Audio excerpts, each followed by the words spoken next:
ಆತ್ಮೀಯ H16 news ಅರ್ಥಾತ್ ಹೇ ಸೀತಾರಾಮಗೆ ಸ್ವಾಗತ. ನಾನು ನಿಮ್ಮವ MI ಅಥವಾ ಮಲ್ಲಪ್ಪ ಜೋತಾವಾರ್. ಆದ್ಮೇಲೆ ಈಗ ತಾವು ದಿನ ಸುದ್ದಿಗಳನ್ನ ಅದರ ಜೊತೆಗೆ ವಿಶೇಷತೆಗಳನ್ನ ನೋಡ್ತಾ ಹೋಗಿ ವಿಶೇಷ ಈ ಮೊದಲನೇ ಸುದ್ದಿಯನ್ನು ನೋಡಿ.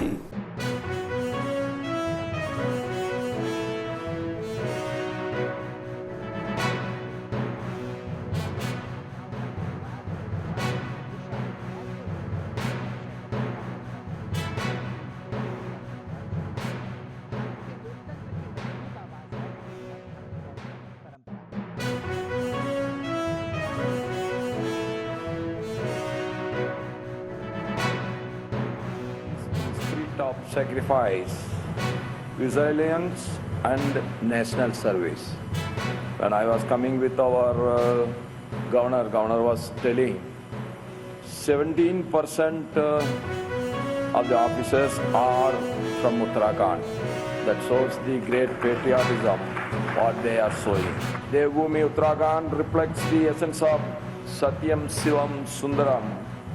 That is the truth, spirituality and beauty.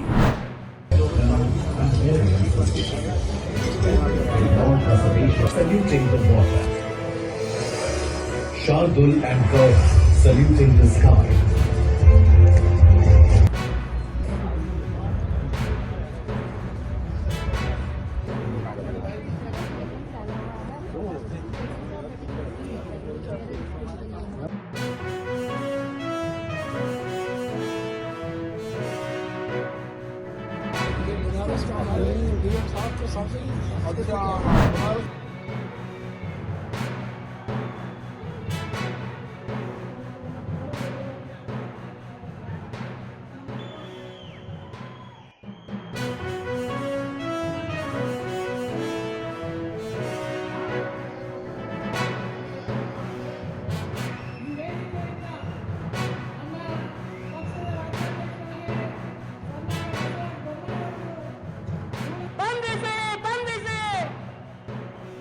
ನಾನು ವಹಿಸಿ ಅಂತ ಹೇಳ್ತೀನಿ, ನೀವು CBIಗೆ ವಹಿಸಿ ಅಂತ ಹೇಳ್ಬೇಕು.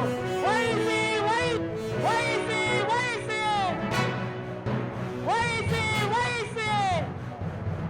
ಸಮಾವೇಶಲ್ಲೂ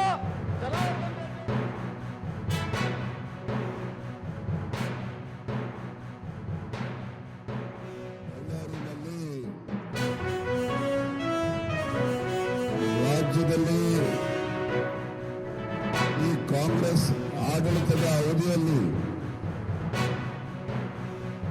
ಕಾನೂನು ಸುವ್ಯವಸ್ಥೆ ಸಂಪೂರ್ಣವಾಗಿ ಹದಗೆಟ್ಟಿರುವಂತಹ ಸಂದರ್ಭದಲ್ಲಿ ಬಳ್ಳಾರಿ ಘಟನೆಯೂ ಕೂಡ ಒಳಗೊಂಡಂತೆ ಈ ಅಯೋಗ್ಯ ಕಾಂಗ್ರೆಸ್ ಸರ್ಕಾರದ ವಿರುದ್ಧ ಒಂದು ಪ್ರತಿಭಟನಾ ಸಭೆಯನ್ನ ಇವತ್ತು ಆಯೋಜನೆ ಮಾಡಿದ್ದೇವೆ.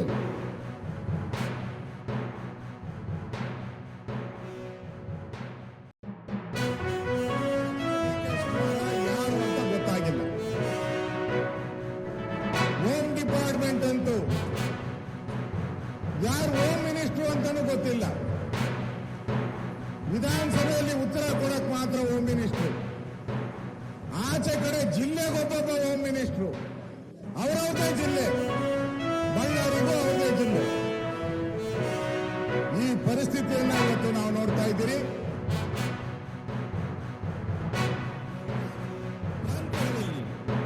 ಸಭೆಗಳನ್ನು ಮಾಡಿ ಈ ಕಾಂಗ್ರೆಸ್ಸಿನ ಮುಖವಾಡವನ್ನು ಕಳಚಬೇಕು ಅಂತೇಳಿ ತೀರ್ಮಾನ ಮಾಡಿದ್ರು. ಪ್ರಥಮವಾಗಿ ಬಳ್ಳಾರಿಯಿಂದಲೇ ನಮ್ಮ ಕಾರ್ಯಕ್ರಮ ಪ್ರಾರಂಭವಾಗತಕ್ಕಂಥ ಅನಿವಾರ್ಯತೆ ಬಂತು. ಯಾಕೆ ಬಂತು? ಬಳ್ಳಾರಿಯಿಂದ ಇಡೀ ರಾಜ್ಯದಲ್ಲಿ ಇವತ್ತು ಲಾ ಅಂಡ್ ಆರ್ಡರ್ ಸಿಚುಯೇಷನ್ ಸಂಪೂರ್ಣವಾಗಿ ಹದಗೆಟ್ಟಿದೆ.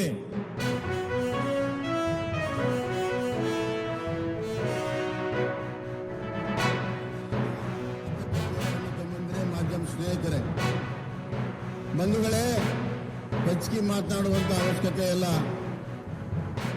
ಈಗ ನಾವು ಶೆಡ್ ಹೊಡೆದು ಸಂಗ್ರಾಮಕ್ಕೆ ತಯಾರಾಗಬೇಕು. ಆ ಕಾಲ ಬಂದಿದೆ. ಕಾಂಗ್ರೆಸ್ಸಿನ 2.5 ವರ್ಷದಲ್ಲಿ ಇವತ್ತು ರಾಜ್ಯಾದ್ಯಂತ ಕಾನೂನು ಸುವ್ಯವಸ್ಥೆ ಹದಗೆಟ್ಟು ಹೋಗಿದೆ. ಹೆಣ್ಣು ಮಕ್ಕಳು ಧೈರ್ಯವಾಗಿ ಓಡಾಡುವಂತಹ ಪರಿಸ್ಥಿತಿ ಇಲ್ಲ. ದಿನನಿತ್ಯ ರೇಪು ಕೊಲೆಗಳು ಸುದ್ದಿ ಕೇಳಿ ಕೇಳಿ ಸಾಕಾಗಿ ಹೋಗಿದೆ.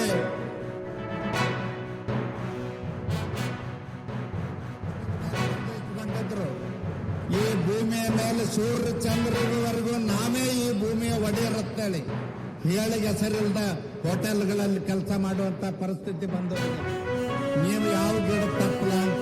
ನಿಮಗೆ ಅಧಿಕಾರ ಶಾಶ್ವತ ಅಲ್ಲ. ನೀವು ಯಾವ ರೀತಿ ಆಡಳಿತ ಮಾಡಿರಿ ಅನ್ನೋದು ಮಾತ್ರ ಶಾಶ್ವತ. ಅದಕ್ಕಾಗಿ ನಾನು ಈ ಸಂದರ್ಭದಲ್ಲಿ ಸಿದ್ದರಾಮಯ್ಯನವ್ರಿಗೆ ಒತ್ತಾಯ ಮಾಡ್ತೇನೆ, ಕೂಡಲೇ ಭರತ್ ರೆಡ್ಡಿ ಅವ್ರನ್ನ ಅರೆಸ್ಟ್ ಮಾಡಿ, ಇಲ್ಲ ಅಂದ್ರೆ ಸಿಬಿಐಗೆ ವಹಿಸ್ಕೊಡ್ಬೇಕಂತ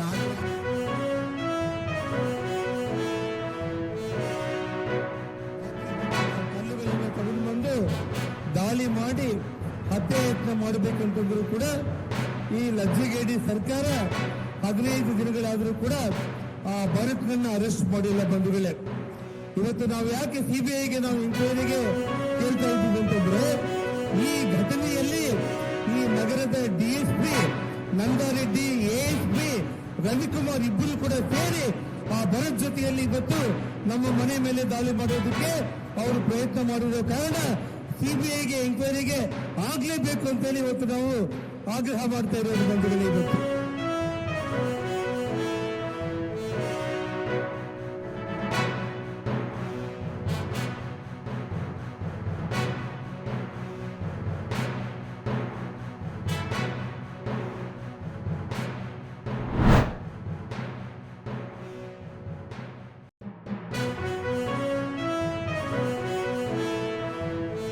ಬಿಡುಗಡೆಯಾಗಿ ಈ ದೇಶದಲ್ಲಿ ಉಳಿತಕ್ಕಂಥ ಕೆಲಸ ಮಾಡಿದರೆ ಮತ್ತೆ ಅದೇ ಅಪರಾಧವನ್ನು ಮಾಡ್ತಕ್ಕಂಥ ಸಾಧ್ಯತೆಗಳು ಜಾಸ್ತಿ ಇರ್ತವೆ. ಅದಕ್ಕೋಸ್ಕರ ಅವರನ್ನ ಅವ್ರ ದೇಶಗಳಿಗೆ ಕಳಿಸ್ತಕ್ಕಂಥ ಕೆಲಸವನ್ನು ಮಾಡಬೇಕು. ಈ ಪೊಲೀಸ್ ಸ್ಟೇಷನ್ಗಳಲ್ಲಿ ಇನ್ಸ್ಪೆಕ್ಟರ್ಗಳನ್ನ, ಸಬ್ ಇನ್ಸ್ಪೆಕ್ಟರ್ಗಳನ್ನ, ಡಿವೈಎಸ್ಪಿಗಳನ್ನ ಅವರು ಜಾಗರೂಕತೆಯಿಂದ ಕೆಲಸ ಮಾಡ್ತಾ ಇದ್ದಾರೆ ಇಲ್ಲವೋ ಅಂತಕ್ಕಂಥ ನಿಗಾ ಇಡ್ತಕ್ಕಂಥ ಕೆಲಸವನ್ನ ಎಸ್ಪಿಗಳು ಮತ್ತು ಮೇಲಾಧಿಕಾರಿಗಳು ಇಡಬೇಕು ಅಂತಕ್ಕಂಥ ಮಾತು. ಅವರು ಶಾಮೀಲಾಗದೆ ಹೋದ್ರೆ, ಈಗ ಉದಾಹರಣೆಗೆ ಬೆಂಗಳೂರಿನಿಂದ ಬಂದು ಡ್ರಗ್ಸ್ ಇಲ್ಲಿ ಬೆಂಗಳೂರಿನಲ್ಲಿ ಪತ್ತೆ ಹಚ್ಚಕ್ಕೆ ಸಾಧ್ಯ ಆದರೆ ಮಹಾರಾಷ್ಟ್ರದವರಿಗೆ, why not Karnataka police people? ಮೈಸೂರಿನಲ್ಲಿ ಅಲ್ಲಿ ಕೂಡ ಉತ್ಪಾದನೆ ಮಾಡ್ತಾ ಇದ್ದಂತ ಜಾಗ ಪತ್ತೆ ಹಚ್ಚಕ್ಕಾದ್ರೆ ಮೈಸೂರು ಪೊಲೀಸ್ನವ್ರು ಯಾಕೆ ಮಾಡೋದಿಲ್ಲ? So it is A failure on the part of the police, Karnataka police. ಅದನ್ನ ತಿದ್ಕೊಳ್ತಕ್ಕಂಥ ಕೆಲಸವನ್ನು ಮಾಡಬೇಕು ಅಂತ ಹೇಳಿದ್ದೀನಿ. ಅದು ಯಾರು ಸಂಬಂಧಪಟ್ಟಂತ ಪೊಲೀಸ್ನವರು ಇದಾರಲ್ಲ ಅವ್ರ ಮೇಲೆ ಕಠಿಣವಾದಂತಹ ಕ್ರಮ ತಗೊಳ್ಬೇಕು ಅಂತ ಹೇಳಿದ್ದೀನಿ. ಜೊತೆಗೆ ಸೈಬರ್ ಕ್ರೈಮ್ ಅಂತ ಡ್ರಗ್ಸ್ ಅಂತ ಕೆಲಸ ಇದೆಯಲ್ಲ, ಈ ಕ್ರೈಮ್ಗಳಿಗೆ ನಮ್ಮ ಕಾನೂನನ್ನು ಇನ್ನೂ ಬಿಗಿ ಮಾಡಬೇಕು ಅನ್ನೋದಾದ್ರೆ ಮಾಡಬೇಕಾಗ್ತದೆ. ಹೊಸ ಕಾನೂನು ಮಾಡಬೇಕಾ, ಇರೋ ಕಾನೂನಿಗೆ ತಿದ್ದುಪಡಿ ಮಾಡಬೇಕಾ?